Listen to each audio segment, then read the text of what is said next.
To save both time and money in waxing floors, use economical no-rubbing Aero Wax. Just apply it, and in 6 to 9 minutes, it dries itself to a hard, lustrous finish that saves countless scrubbings. Makes dingy floors shine like new. Yet Aero Wax costs only 25 cents a pint. Try Aero Wax, Aerowax, tomorrow.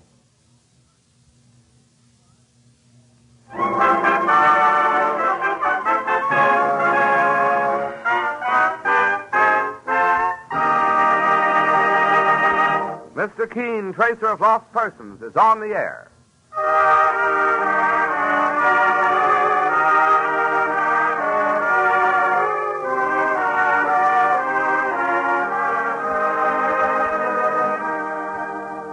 Ladies and gentlemen, the makers of Colonos toothpaste present Mr. Keen, Tracer of Lost Persons, one of the most famous characters of American fiction in one of radio's most thrilling dramas. Tonight and every Thursday night from 7:30 to 8 Eastern Wartime, the famous old investigator will take from his files and bring to us one of his most celebrated missing persons cases.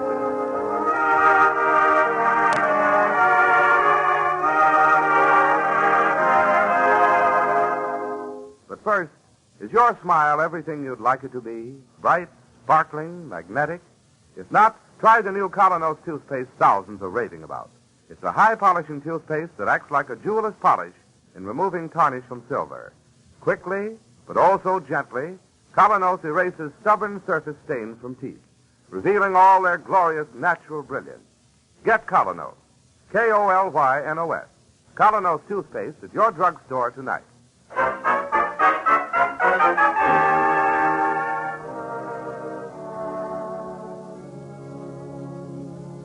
Now, Mr. Keen, Tracer of Lost Persons, who tonight takes from his files one of his most unusual and most bewildering cases, the case of the girl who flirted. The girl is an art student, gay and beautiful, but just a little too adventurous. It all starts one day in a museum, where Betty March is at work copying a painting, and a charming stranger walks up to say, "Not bad. Not bad at all." Well, I beg your pardon. I'd almost say you had signs of talent, young woman. Well, I did not happen to ask your opinion. If anyone in this town knows painting, it's I. I ought to be furious with you. Are you? No.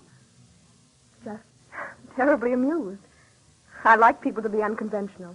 Tell me some more, Mr. Whoever you are.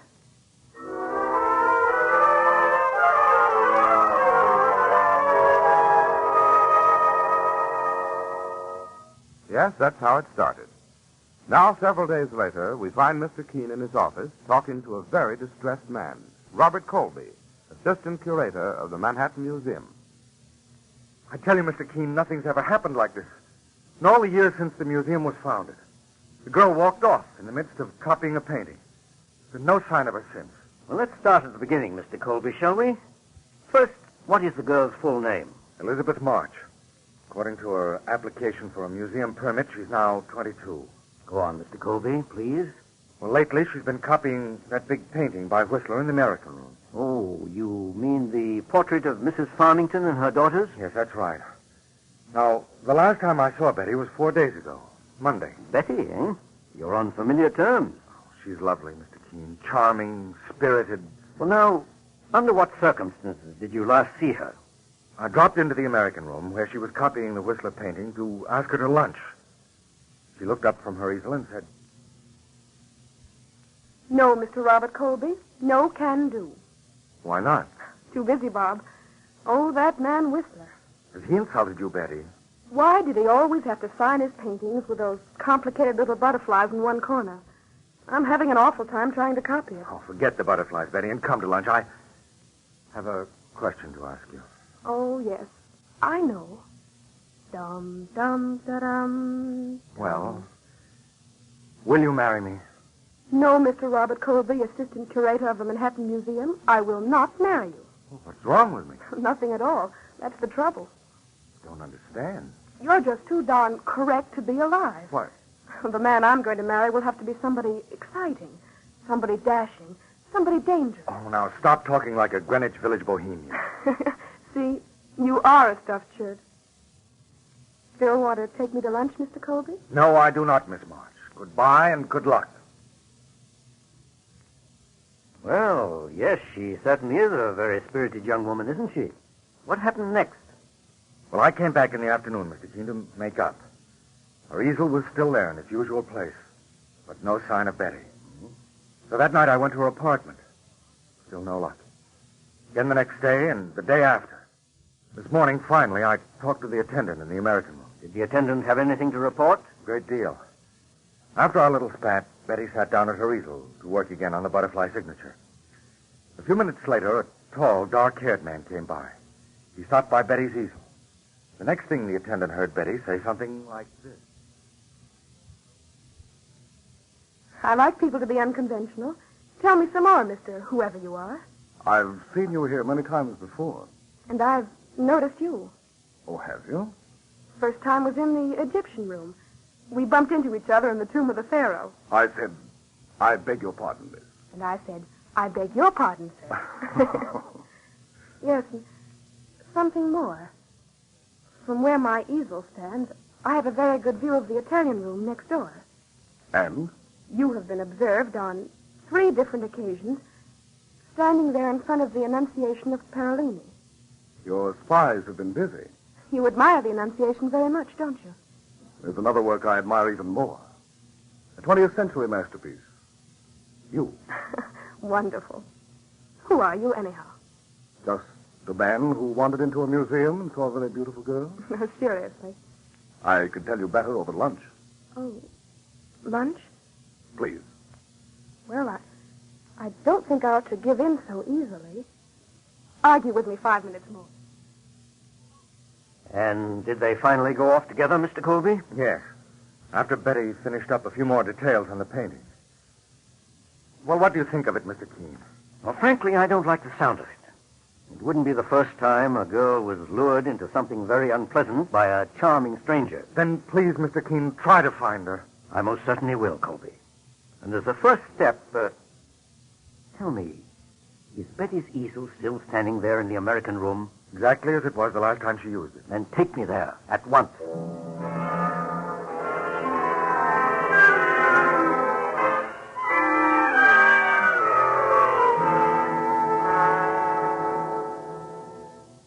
There you are, Mr. Keene.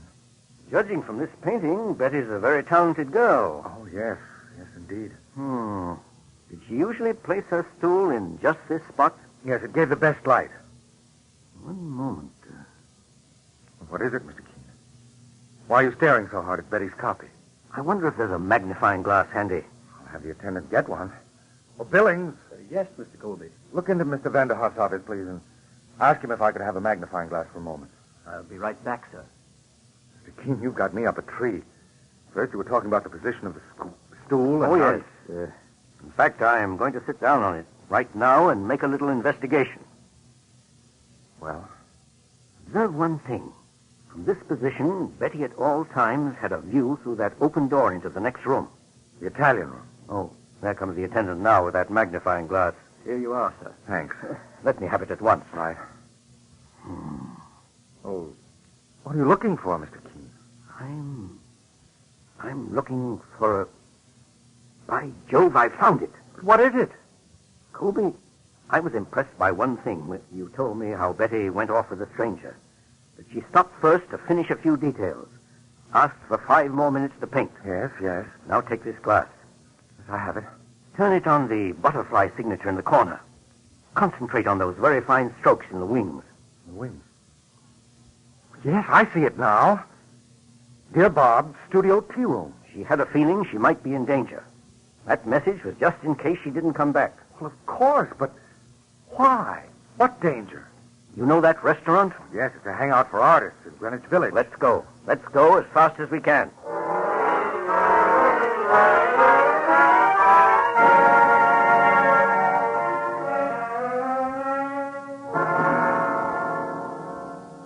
And I take it, Miss Grudy, that you are the owner of this restaurant? Yeah, that's right. Do you happen to know Miss Betty March? Of course, she ate here often. I wonder if you remember her coming here last Monday for lunch. Well, Don't mind me, please. This isn't a case of a jealous lover. well, in that case, yes, she came in with a tall, handsome man and took a table near the cash register here.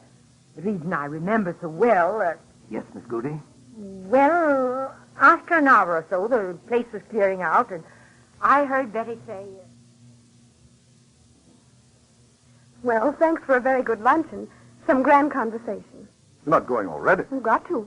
Back to the museum. Back to work. Silly idea. Why don't you come along to my place instead? I'll show you some of my own work. Well, it's very kind of you, but I couldn't, really. Would that be too unconventional? Well, Just a while ago, you were talking about how you loved adventure. Well, I'm going to hold you to that. please, let go of my arm. Oh, no, you're coming along with me. Even if I have to kidnap you, darling. Let go of me. I'll scream. If you do, I'll put my hand over your mouth and gag you, dear. Help! You see, darling, it doesn't help. Better come along quietly now. That's a good girl. That's a good girl. And then what happened, Miss Goody? Well, there was a car at the curb, and he took her inside and drove off. Great Scott, why didn't you stop him? Oh, well, you know these artists. I thought it was all in fun. Miss Goody, did you get the license number by any chance? No, there didn't seem to be any reason. Well, thank you anyhow. Well, not at all. I hope the poor girl hasn't come to any harm. Gone. Vanished completely. I'm afraid so, Colby. What do we do now, Mr. Keene? Now we play another hunch. What do you mean? Tell me something, Colby. What is the most valuable painting your museum owns? Oh, one that I mentioned before, the Annunciation by Rinaldo Perlini. Well, if you want my advice, remove it from the wall at once. What? Have it examined by the best technical expert on your staff. Do that, and I think I can still find Betty March.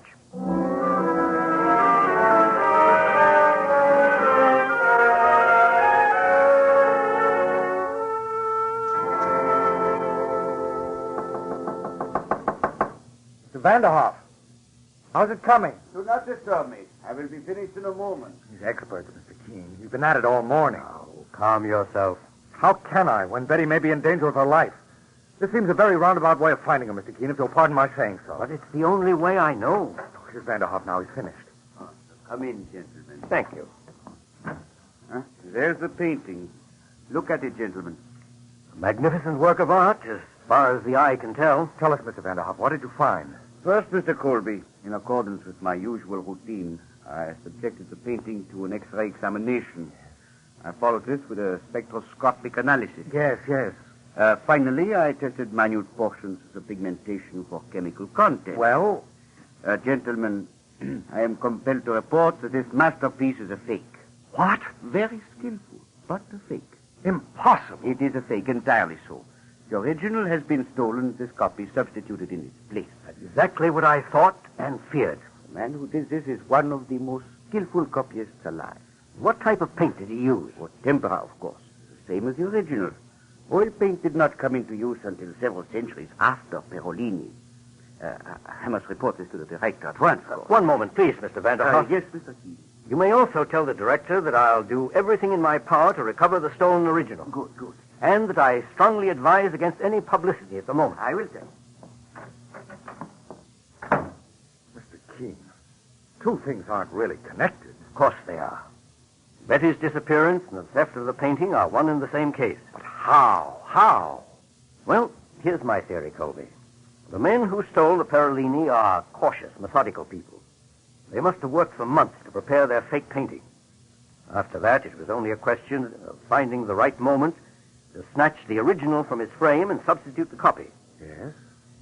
They decided, of course, to do it on a Monday, when there are few visitors in museums. Yes, that's the day we charge admission. Usually only students are present. But that still left one obstacle. Betty.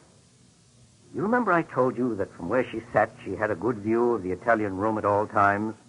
A perfect view of the painting to be stolen? Yes. Well, that's where the charming stranger came in. He was assigned to lure Betty away and keep her away.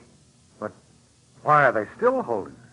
It's my guess that she'd seen the man admiring the Annunciation just a little too often. She knew something was up. And at lunch with the charming gentleman, she probably gave herself away. Poor kid. So then she had to be held prisoner until the painting was safely disposed of. Sent out of the country, perhaps. But what do we do now? Yes. What do we do now? Mr. Keene, you're supposed to be an investigator, not an echo. My dear fellow, I assure you I'll do everything possible. Oh, I'm sorry. Give me a moment. Let me... Colby, your expert just said that this fake painting was very skillful. But like the original, it was painted in tempera. It fooled me. Correct me if I'm wrong. But there must be very few painters alive today who could do work like that in tempera. A few dozen, that's all, Mr. Keene. All right. I have an assignment for you. Because it takes an art expert. Yes? And if you don't come through, and if this doesn't find Betty, I don't know what will. Well, fire away, Mr. Keene. What's my assignment? Dig up all the catalogs of recent art exhibitions that you can find. Go back 10 years if necessary. Yes, yes. But get me the name of every outstanding artist in this country who paints in tempera. I will. Somewhere in that list will be the man who did that fake Parolini. We'll check over the entire list. And by process of elimination, we'll find the forger and the gang that abducted Betty March. Right. Get to work at once.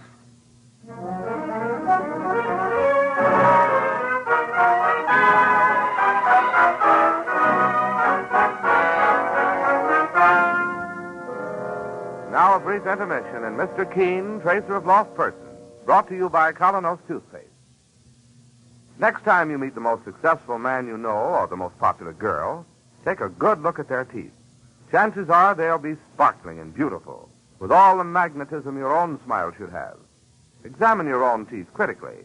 If they're not every bit as brilliant and gleaming as they should be, if they show signs of being discolored by surface film, just do as thousands do. Try the new Colonos, a high-polishing toothpaste. Safely, speedily, Colonos helps brush away masking surface film, revealing the natural luster and brightness of your teeth. Your druggist has an ample supply of Colonos on hand, so get a tube tonight and see what wonders it may do in helping you to add to the charm and appeal of your smile.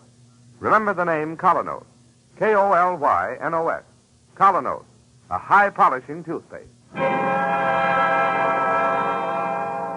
And now, as the clock strikes midnight, we find Mr. Keene with his assistant, Mike Clancy. Well, Mr. Keene, I do hate to be breaking into your house at such a late hour, but here are some nice names Mr. Colby's dug up. That's quite all right, Mike, and thank you. And you should have seen the pile of catalogs he's going through. Sure, he was still at his desk when I left the museum working like a beaver. Oh, Colby is still at the museum? That's right, sir. Mike, I suddenly feel another of my hunches coming over me. Well, out with it, boss. Something tells me that stolen painting is still within the walls of the Manhattan Museum. No. It's easy enough to get a bundle into a museum, but taking one out... Oh, you mean that once they copped the painting, they couldn't get it past the door? Yes, and for days now, they may have been keeping it in a place that they prepared for just such an emergency. But where? In the other part of the museum that this charming stranger used to hang around in. The Egyptian room, the tomb of the pharaoh. In a tomb?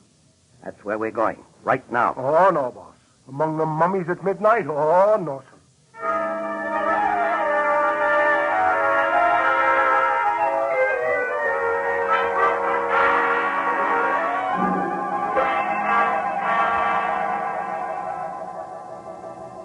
Well, here it is, Mr. Keene.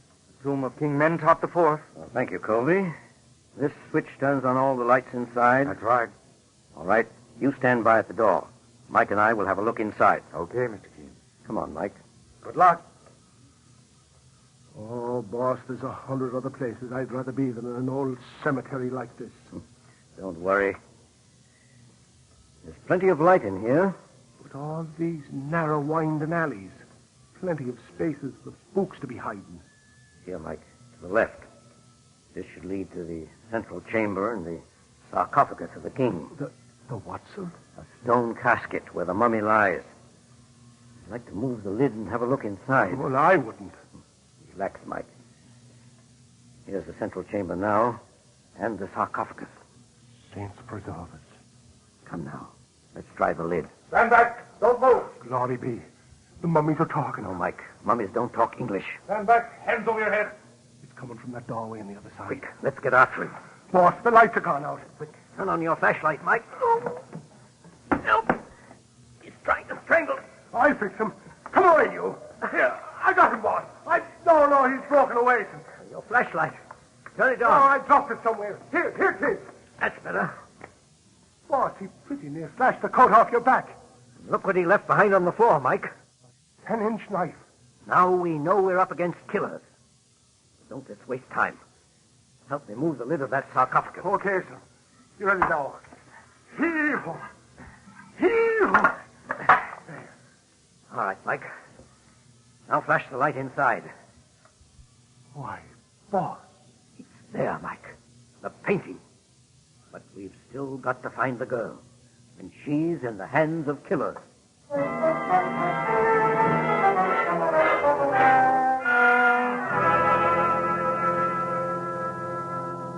Here you are, Mr. Keene. I've narrowed the list of tempera painters down to a half-dozen possibilities. These are all experienced artists, all over 40? That's right. I wish I could have stopped that fellow when he came tearing out of the tomb last night. Would have been a quicker way of finding Betty. If ever we're going to find her. Oh, never mind such talk. As the next step, let's find out everything we can about the 6 men on this list. Anything that indicates shady activities in the past. Right. And let's hurry, because now that gang is desperate.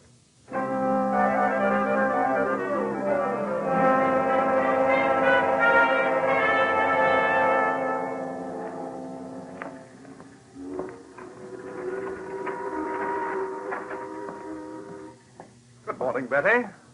Oh, there you are. Tyler is the name. Well, whatever you call yourself, why are you keeping me in this house? When are you going to let me go? You have the painting. What more do you want? Correction, my dear. A certain busybody got it away from me last night at the museum. Mr. Keene. Well, good for him. No. Bad for you, my dear. Why? Why? You see, I have 2 careers at once. Sometimes I borrow, shall we say, valuable paintings from museums with the help of my colleague, Mr. Bruno Carson, who paints excellent substitutes. Most of the time, I run a very respectable gallery on 57th Street. You're afraid that now I'll give you away. Mr. Carson is also worried. He's not always a forger, you know. Let me go, and I'll never mention this to anybody. The museum has its painting back, and that's all it cares about. Correction again. The police and that man Keene will move heaven and earth to track us down. He's a very smart old billy goat. I don't care.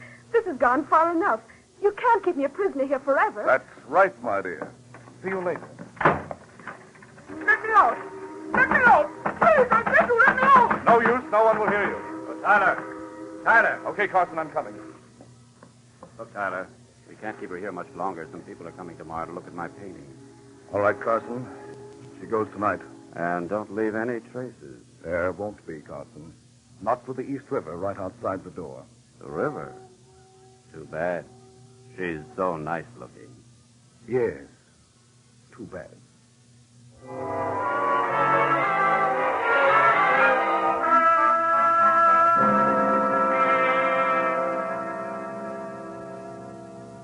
Well, Mr. Keene, that reduces the possibilities to 2. There's this fellow Haverford Jones. What trouble was he in, Colby? He once tried to swindle an estate out of a very valuable Van Gogh. Mm-hmm. Also, there was once talk of some forgery. Very promising lead. Now the other fellow. He got into a different sort of trouble. Bad checks. And his name is... Bruno Carson. I see he lives over by the East River. Yes, but Haverford Jones seems more likely. The forgery angle. All right. We'll try him first. Let's go. There's no time to lose. No. Something tells me to try Carson first. No, I don't think Carson Why would a successful painter like he is live in a dismal place like the East River waterfront? Well, perhaps he likes to do river scenes. That's just the point. These catalogs show he's never done anything but portraits. But, Mr. Keene, Pick up that phone, Colby. Get me the harbor police right away.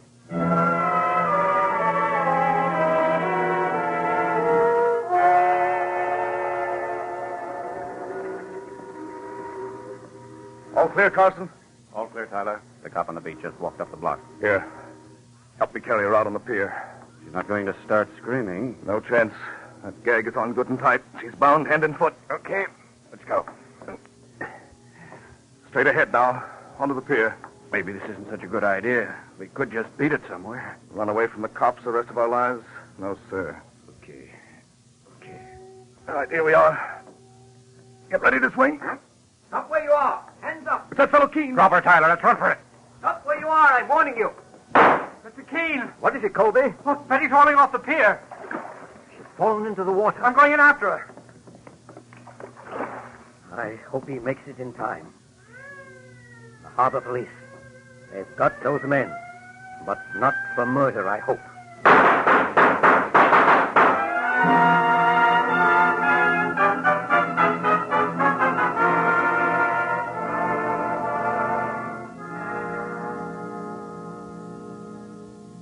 Oh, Mr. Keene, wasn't Bob wonderful, the way he went in after me? You certainly owe your life to him, Betty. Yes, to a stuffed shirt. Why, Bob, whoever called you that? You did when I asked you to marry me. Darling, will you ever ask me again? Well, Betty, will you marry me? You bet I will. Betty. Mr. Keene, I don't think we've properly thanked you. Colby, my dear fellow, this is no time to stop to thank anybody.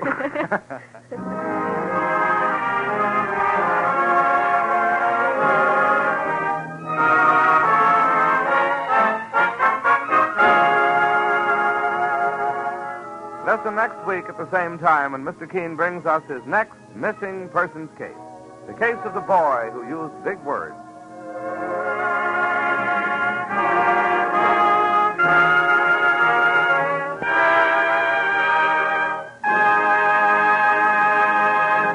Every girl and woman knows that in order to be popular today, one of the most important things she needs is an attractive smile. A smile that reveals clean and sparkling teeth. And to the man in business, teeth that make a good impression are just as important, too. If you're not certain that your own teeth are as attractive as they should be, here's something you'll want to know. The new Colonos High Polishing Toothpaste does wonders in helping to remove those dingy surface stains, helps reveal the natural brilliance of your teeth that adds so much to the charm and personality of your smile. I'll tell you why it does this. Its action on teeth is like that of a jeweler's polish on tarnished silver. So start using Colonos, a high-polishing toothpaste yourself right away. You can get Colonos, K-O-L-Y-N-O-S, Colonos toothpaste at any drugstore tonight.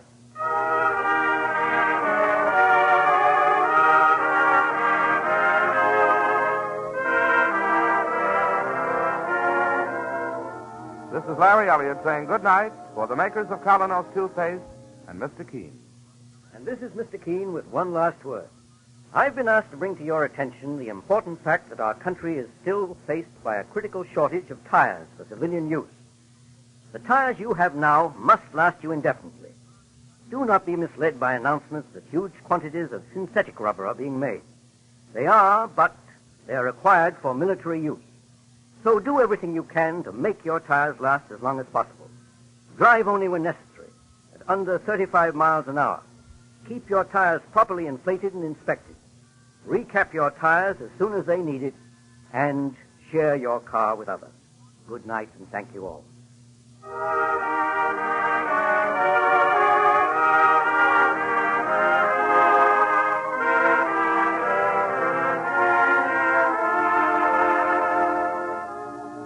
Mr. Keene, Tracer of Lost Persons, will be on the air next Thursday night at 7:30 Eastern Wartime. Tomorrow night, listen to the big new musical Friday on Broadway. All the song leaders of the day direct to you from the Gay White Way. At 7:30 tomorrow night over most of these stations.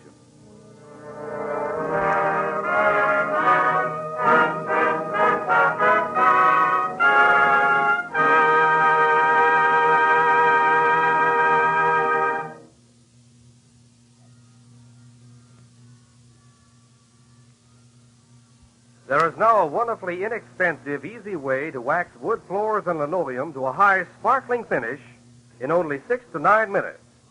Use Aero Wax, the self-polishing wax that goes on in a jiffy, dries without rubbing to a marvelous high luster, adds beauty to your rooms, saves countless scrubbings, yet costs only 25 cents a pint. Get Aero Wax, A-E-R-O-W-A-X, tomorrow. This is the Columbia Broadcasting System.